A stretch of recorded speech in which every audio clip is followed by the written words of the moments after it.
कई दिनों से एक लड़की बेहद परेशान थी। दरअसल उसको एक राज की बात पता चल गई थी। वो उस राज की बात को बताना चाहती थी, लेकिन सोचकर घबरा रही थी। कहूंगी तो ये हो जाएगा, नहीं कहूंगी तो ऐसा हो जाएगा।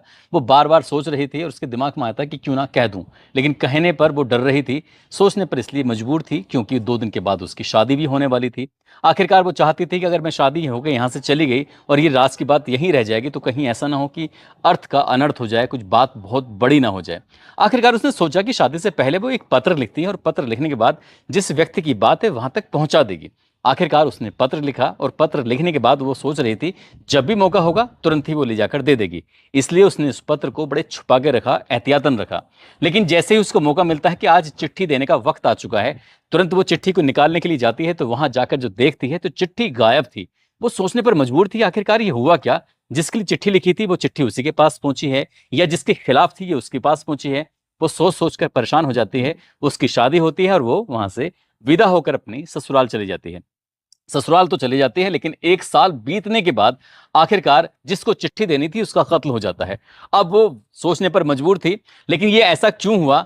जब पुलिस ने इस मामले की जांच पड़ताल करना शुरू किया है तो अचानक से वो चिट्ठी निकलकर सामने आ जाती है। और जैसे चिट्ठी निकल के सामने आती है तो पुलिस इस घटनाक्रम का खुलासा कर देती है। ये घटना उस दौर की सबसे चर्चित घटनाओं में से एक घटना बन जाती है। आखिरकार ये पूरा माजरा क्या है, उस चिट्ठी के पीछे की कहानी क्या है कि कत्ल होने से 1 साल पहले चिट्ठी लिख दी गई थी और कत्ल हो जाता है। तो यही इस कहानी के माध्यम से आज यही जानने की, समझने की कोशिश करते हैं। आदाब, नमस्कार, सत श्री अकाल। मैं उस्मान सैफी। आज की जो सच्ची घटना मैं आपको सुनाने जा रहा हूं, ये सच्ची घटना है राजस्थान प्रदेश के जिला बारां का एक गांव लगता है आखाखेड़ी। और बात कर रहा हूं 26 मार्च 2021 की सुबह 7 बजे के आसपास।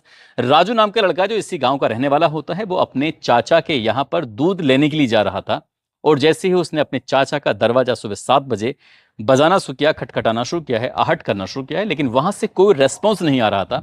परेशान हो जाता है, कभी चाचा को आवाज लगाता है, तो कभी चाची को आवाज लगाता है, तो कभी अपने छोटे भाई और बहनों को आवाज लगाता है, लेकिन कोई रेस्पॉन्स नहीं आ रहा था। काफी देर हो जाती है। उसके बाद उसे लगता है कि जो उसकी एक रोज की आदत थी, क्योंकि रोज दूध लेने के लिए उससे इस घर में आना ही होता है। अब इस घर के दरवाजे की एक खास बात यह है, अगर जोर से धक्का मार दिया जाए तो वो खुल जाता है। उसने वही तरकीब अपनाई और उस दरवाजे को जब जोर से धक्का मारा तो जो अंदर से बंद है फिर भी वो खुल जाता है, क्योंकि इस तरह से जो एक सांकल जिसको बोलते हैं वो लगी होती है और दरवाजा पुश करने पर जब खुल जाता है तो आखिरकार जब दरवाजा खुलता है, जाकर जो उसने घर के आंगन में देखा, उसे देखकर उसकी आंखें खुली की खुली रह जाती हैं। वो जोर जोर से चीखता है, चिल्लाता है। चीखने चिल्लाने वाली बात ये थी, दरअसल जो उसके चाचा थे, चाचा जिनकी उम्र लगभग 45 साल के आसपास होती है, जिनका नाम प्रेम नारायण मीणा होता है, वो बिस्तर पर लेटे हुए थे। और उनको ऐसा लग रहा था किसी बुरी तरह से काटा गया है, पीटा गया है, और तुम्हारे की जो उनका जो शरीर था वो चारों तरफ से खून से लथपथ था, नहाया हुआ था। वो जो जोर जोर से चीखता है, चिल्लाता है, तो उसकी चीखों की आवाज उसकी चाची तक पहुंच जाती है।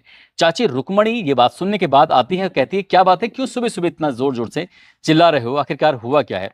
इससे पहले कि राजू अपनी चाची रुक्मणी को कुछ बता पाता, चाची ने अपनी आंखों से अपने पति को बिस्तर पर जो मरे हुए हालत में और जितनी बुरी हालत में देखा था उसकी भी चीखें निकल जाती हैं। अब चाची भी और भतीजा भी जब जोर जोर से रो रहे थे, चीख रहे थे। जो 2 बच्चे हैं घर के, वो एक कमरे में हैं, लेकिन बाहर से कुंडी लगी हुई है। आखिरकार उस कुंडी को खोला जाता है। बच्चों ने पूछा कि आखिरकार हुआ क्या है, तो रुक्मिणी रोते रोते कहती है कि तुम्हारे पिताजी अब इस दुनिया में नहीं रहे, देखो किसी ने उन्हें बहुत बुरी तरह से मार दिया है। उस औरत की रोने की आवाजें जो थी वो अब आसपास के घरों तक पहुंच जाती हैं। और देखते ही देखते पूरे गांव के लोगों का उस घर में जमघट लग जाता है, ये देखने के लिए कि आखिरकार हुआ क्या है। बताया जाता है कि यही गांव के ही किसी व्यक्ति ने नजदीकी पुलिस स्टेशन, जो कि छिपा वड़ोद एक पुलिस स्टेशन लगता है, वहां पर सूचना दी जाती है और बताया जाता है कि साहब एक शिक्षक हैं जो सरकारी विद्यालय में पढ़ाते हैं, नाम उनका प्रेम नारायण मीणा है, उम्र जिनकी लगभग 45 साल के आसपास है। आप जितनी जल्दी हो सके मौके पर आ जाइए। एसएचओ इस सूचना को सीओ को देता है, सीओ इस सूचना को एसपी को देता है, और एसपी 12 ने एकदम बोला कि जितनी जल्दी हो सके इस मामले की जांच पड़ताल करिए और हत्यारे का उसको पकड़िए और उसको जेल भेजिए। अब एसएचओ अपनी टीम के साथ, राम स्वरूप सिंह, साथ ही सर्किल ऑफिसर ओमेंद्र सिंह अपनी टीम के साथ, और प्रोबेशनरी अधिकारी जयप्रकाश अटल वो भी अपनी टीम के साथ मौके पर पहुंच जाते हैं। साथ ही डॉग स्क्वाड, एफएसएल टीम और फोरेंसिक टीम ये आती है और जांच पड़ताल करना शुरू कर देती है। जो डॉग आया था वो डॉग इस घर के चक्कर लगा रहा है इधर से उधर, लेकिन घर से बाहर वो नहीं जा रहा है। कभी छत पे जाता है तो कभी नीचे आ जाता है। अब पुलिस वाले भी नहीं समझ पा रहे थे कि आखिरकार मामला क्या है। सबसे पहले पूछा जाता है राजू से। राजू से पूछा जाता है, राजू कहता है कि साहब मैं रोज ही इस घर से दूध लेने के लिए आता हूं और सुबह 7 बजे मैंने काफी आवाज लगाने की कोशिश की लेकिन कोई आहट नहीं हो रहा था, कोई अंदर से जाग नहीं रहा था। तब उसने जोर से जो पुश किया है, धक्का जो लगाया है, तो दरवाजा